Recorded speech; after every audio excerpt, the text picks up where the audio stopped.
Bueno, hoy un tema muy, pero muy difícil, las adicciones. Y cuando hablamos de adicción, no, obviamente vamos a ir a la etimología de la palabra dictum, que significa esclavitud, o adicción, que viene del no decir, es decir, esclavo eh, de tus palabras, esclavo de no poder expresar, no poder pedir ayuda, no poder decir nada, ¿no?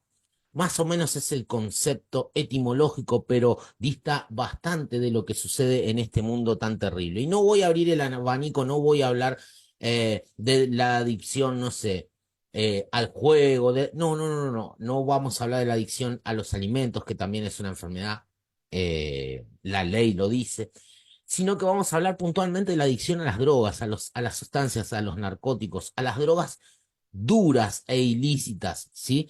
Hay muchos padres preocupados por esta situación y la pregunta recurrente es qué hacer en estos momentos o qué se puede hacer desde el lado de la religión. Y voy a abordar dos partes. Primero, el tratamiento energético y cuáles son las causas o lo primero que van a ser nuestros guías para atender a alguien que está sufriendo este terrible flagelo.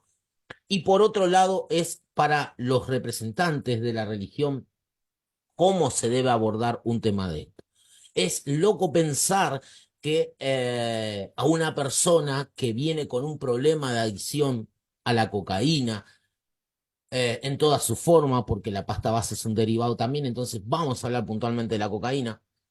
Cuando viene una persona con con este problema tan terrible, y nosotros lo recibimos en nuestros lugares religiosos, es ilógico pensar que el ambiente o el ecosistema ideal es un lugar a la noche con las luces apagadas, con el aspecto de un boliche nocturno, donde abunda alcohol, donde abundan cigarrillos. Entonces, primero tenemos que rever como método de contención para este tipo de problemas si nuestro montaje, si nuestros lugares están preparados y son acordes. Claro que siempre partimos de la base, bueno, pero es fundamento, es mi religión y a mí no me importa lo otro, ¿no?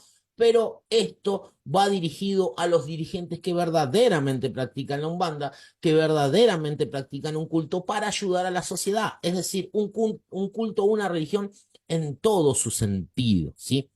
Eso por un lado tenemos que ver, porque vos imaginate que viene Rodrigo, que padece de una enfermedad grave como una adicción puntualmente a la cocaína y ya no quiere vivir más y viene como última opción a buscar ayuda a un templo nuestro y de repente lo recibimos, ¿no? Con un pay en tierra, con una botella de whisky y se la ofrecemos. Digo, es como pretender con estos métodos o este mecanismo o este escenario, pretender curar el cáncer a través del cigarrillo, ¿no? Es una locura. Entonces tendríamos que rever ese tipo de puntos, ¿sí? A solucionar.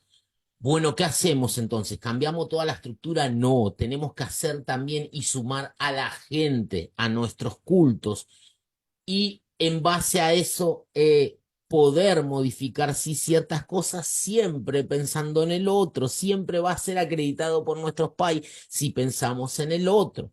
Entonces, si nosotros en vez de poner un foquito rojo, prendemos una lucecita, ¿se entiende? Si en vez de consumir indiscriminadamente alcohol con las botellas en las manos destapadas y que anden por ahí dando un mal aspecto, una mala imagen delante de la gente que nos visita por primera vez o viene a pedir ayuda, podemos tener el alcohol controlado como hacemos en nuestras giras de Umbanda y que los pais utilicen el OTI o el alcohol que necesitan para trabajar y ahí se corte, después toman agua, no hay ningún problema porque si tienen que hidratar al medium, se hidrata con cualquier cosa, hasta con un mate.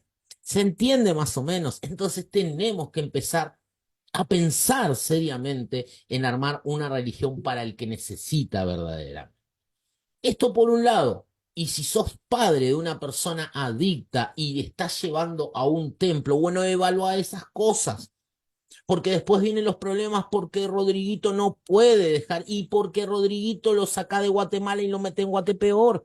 Lo metes en un ambiente promiscuo, en un ambiente que todo el tiempo está incitando a las emociones, a la exacerbación. de la carne, de los deseos.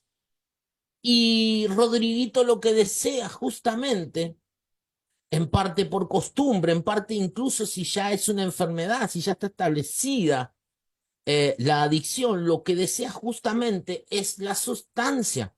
Entonces todos saben que, por ejemplo, el alcohol o cualquier tipo de sustancia paralela a la cocaína es una puerta que incentiva el consumo. Entonces, si nosotros queremos tratar y levantar a Rodriguito, creo yo que este escenario no es el adecuado. Cuando comenzamos a tratar energéticamente a Rodriguito, ¿qué es lo que sucede? Bueno, lo primero que van a hacer nuestros pais es controlarle el tema de la economía.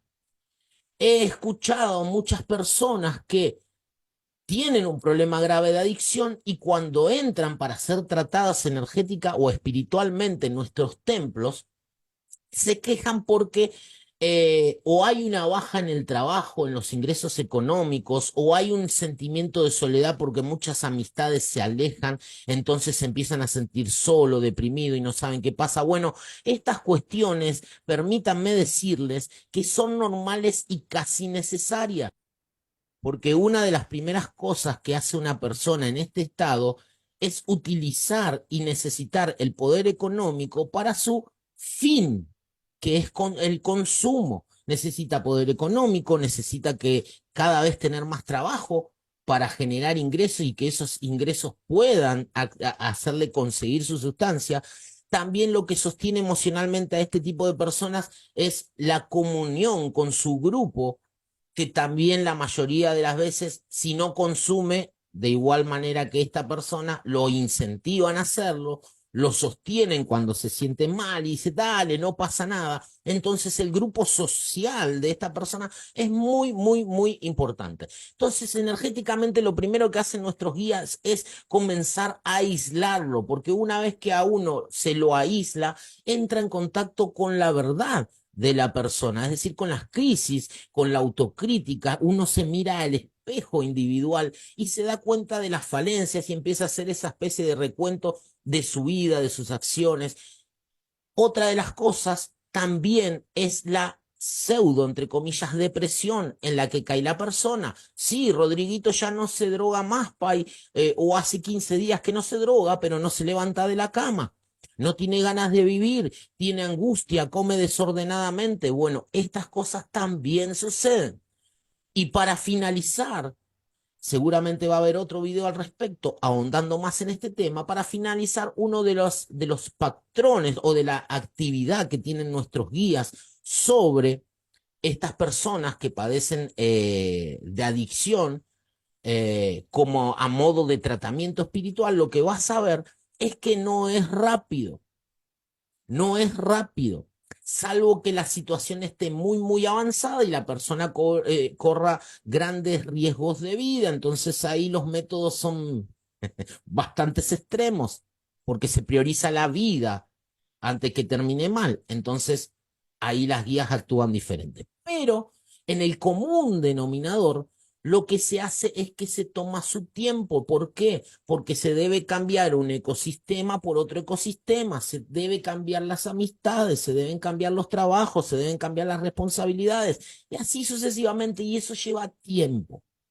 eso lleva un proceso que los padres muchas veces no lo entienden por propia desesperación al tener a un hijo, a una hija en esta situación tan grave. Traté de darte un pequeño pantallazo de un lado y del otro de cómo desde la Umbanda tratamos a través de nuestras guías y también humanamente como referentes y dirigentes este tipo de conflicto. Por supuesto, este es el primer video, seguramente va a haber otro tipo de video profundizando más sobre este tema. Espero que te ayude y que te sume sobre todo.